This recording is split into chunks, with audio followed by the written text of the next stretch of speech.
Hey y'all, hey, it's Ralph. Welcome back to my channel, Ella Ever After. I'm excited to talk about this subject on tonight that I've been thinking about all week long in the midst of enjoying my Christmas. How was y'all's Christmas? Was it okay? Was it good? Did you eat good?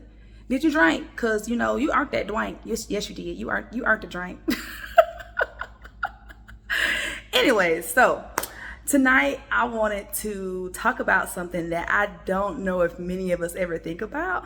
And I wanted to talk about it now as we are heading in, because we're in the last week of the year, to give you something else to reflect on in the midst of all of your reflecting and planning and New Year's resolutions, especially if you're having a hard time really showing yourself that grace or giving yourself that pat on the back or feeling like, I tried that trust in God thing, but it ain't work.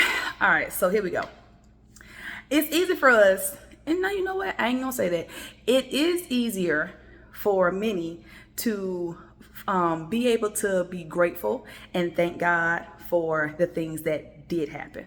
Remember we was talking about the attitude of gratitude the last few videos, so we staying in that vein. It is not so easy all the time to thank God for the things that He did not let happen. But when you really sit down and think about the things He did not let happen, put your ego and the bratty version of yourself, because when it comes down to it, we being spoiled, and I'm talking about me first. I'm not pointing no fingers or pointing at me. When we talk about and think about and reflect on the things that God did not allow to happen, you really could run around and fall out and roll around ugly crying about that. Because I'm a firm believer that a blessing out of season is a curse. I don't care what it is. Pick it. It don't even matter. So now what I'm learning is that if He has not allowed something to happen, in spite of my best efforts, my best planning, whatever, it's because He meant it. It's because something in the midst of my plans, He didn't see was a good fit for me. It wouldn't have benefited me. And not only would it have not benefited me, it wouldn't have served the purpose that He has for my life. So I'm challenging every one of you all to sit down and really think about the things that He did not allow to happen. What plan did not go as planned? What plan went completely opposite of plan? What door was closed that you asked Him to open? What door just didn't even budge? Like you didn't even see a little creak. Like you ain't even hit nothing. Like, dang, I know I put in the effort for that. You ain't gonna let me hit a creak, God? Like, all right, cool. What didn't work out that you prayed about? What opportunity did you ask for that He didn't let you have? What am I gonna go there? I'm gonna go there. What relationship that you prayed about? Friendship, family, romantic, professional, whatever. What thing that you prayed about relationally did not work out? That you knew you was asking for longevity, you were asking for whatever, and it didn't work out. Like when you really sit back and think on those things and you get the nerve to say, you know what, God, thank you. Thank you for not letting it work out. Because even when you're not able to see it in that moment, later on, as time tends to do, it will reveal why He could not allow that thing to go down the way you want. Sometimes it takes a matter of, it'll be immediately, you know why that thing didn't work out. Because you weren't supposed to be doing it no way. Anywho, sometimes it takes weeks, months, or years. But eventually you'll see if you really have a desire and a mind to want to be able to learn, God's character, to want to be able to grow in your own walk and relationship with Him in sincerity, then bro, I promise you'll realize soon enough why He couldn't let that thing happen that you asked for.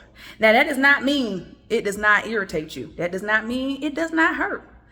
What it does mean is it gives you a little bit more clarity. And it makes it a little easier most times, sometimes, a lot of times. For me, it makes it a lot easier to think about it and say, you know what? That makes perfect sense now.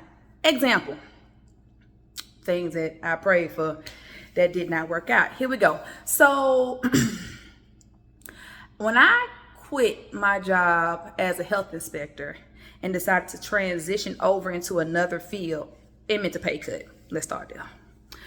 When I left that one, because I finished school to get trained into what I'm doing now, which is dental assisting, it was another pay cut.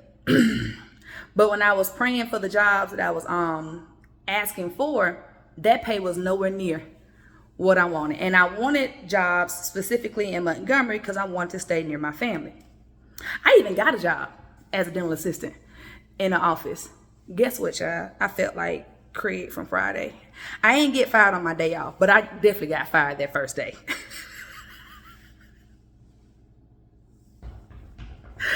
That's a whole nother story for another time. I promise I'm gonna tell you. But that was a prayer that at first it seemed like, okay, God, thank you. Work that thing out. But then by 5:30, it's like, I'm sorry, it's not gonna work. And I'm just like devastated, ugly cry. What you mean?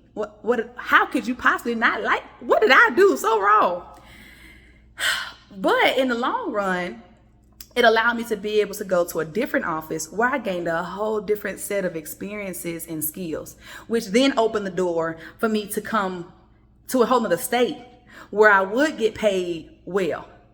And in the long run, I'm like, you know what? Thank you, God, for not letting that work out. Thank you for not letting that work out in the city I wanted it and in the time I wanted it. Because truth be told, had it worked out the way I wanted it to and the way I asked him, I wouldn't have left Montgomery.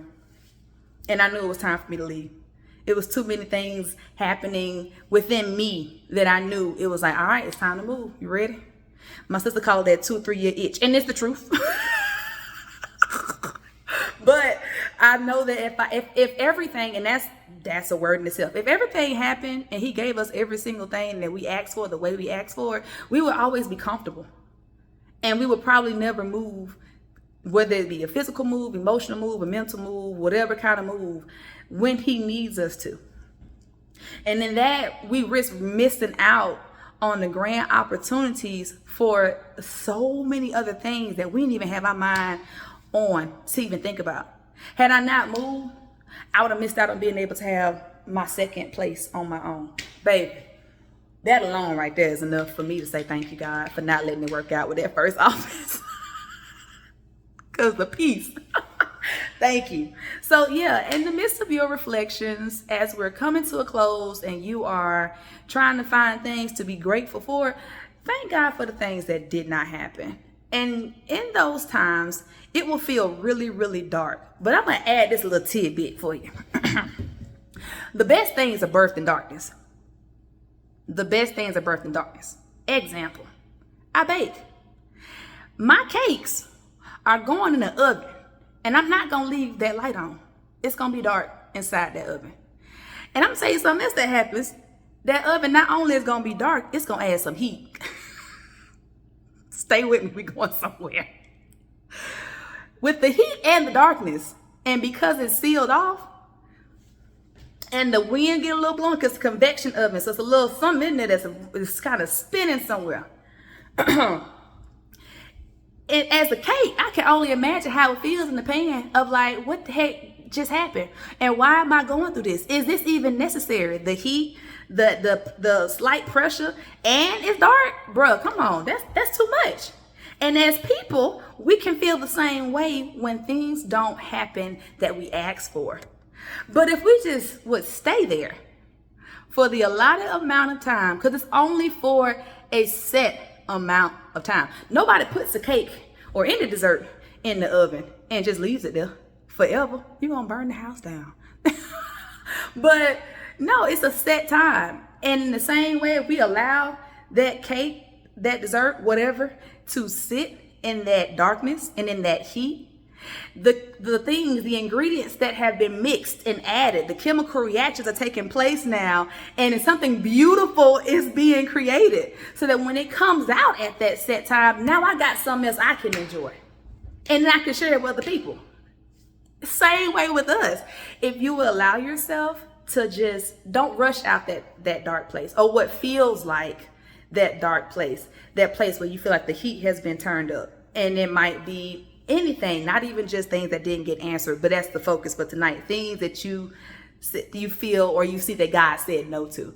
Because in that no, if you would stay there, if you would allow yourself to feel that heat, if you allow yourself to just experience that darkness, and this is a darkness and a heat with a purpose, those things within you, those gifts, those callings, those dreams, those ideas, when I tell you, he's creating something so awesome, so beautiful, so magnificent within you that when he brings you out, all right, I just want to hear about it so I can run around the kitchen for you and with you, ugly cry, thank God with you. Listen, one more last example of things that I can look back now and say, thank you, God, 'cause I wasn't ready for that. Blessing not a season is a curse. I've been praying for years that Jesus will give me, nice little do, like nothing ridiculous. Like I don't want like it been paid for, but just give me something that I can notice in any outfit. I can, feel like, yeah, that thing thinking. Like, and hips that match it, But unfortunately, that probably is not going to happen until I have a child or two, which is not happening for a few years. However, your girl is also working out again, which is why I look like this, okay? So Jesus knew he couldn't have gave me that in times past when I was not secure enough in myself, loving on myself, doing the work within myself to really find the worth in myself. And I would have put that physical attribute as something I put a lot of weight in. He ain't need me doing that. On top of, he ain't need me pulling, the wrong people, getting the wrong attention, Hey, he's looking out. So thank you, God, for that. How in the ever? Because I know that I can, and I will. I'm putting in the work now in other ways to be able to have the physical body that I want. And I'm letting y'all know now, I'm not turning down nothing in 2023 but my collar. So when you see your girl out here with her loincloths on, because Jesus answered that prayer and also gave me the discipline and consistency to just get my butt up and go to the gym, I don't want to hear nothing. Nothing. No. Nope. Don't ask me to do it. Get somebody else to do it. I can't, because I'm trying to be out here on these dates with cousins, with your daddy, with your granddaddy, because I like old men. So yeah, that's all I had. I love y'all. Be encouraged. I hope something that was said tonight will help you in your planning, reflection, your alone time, your worship time, your prayer time, your you time. Have a great week, and I might be getting back on here again before the year ends. I may not. But please stay tuned, because when I say in 2023, I'm going full Monty. Full Monty. We out here. I'm just going to go on out there. So, yeah, stay tuned. It's going to get good. It's going to get good. So, y'all have a great evening. I love y'all. Bye.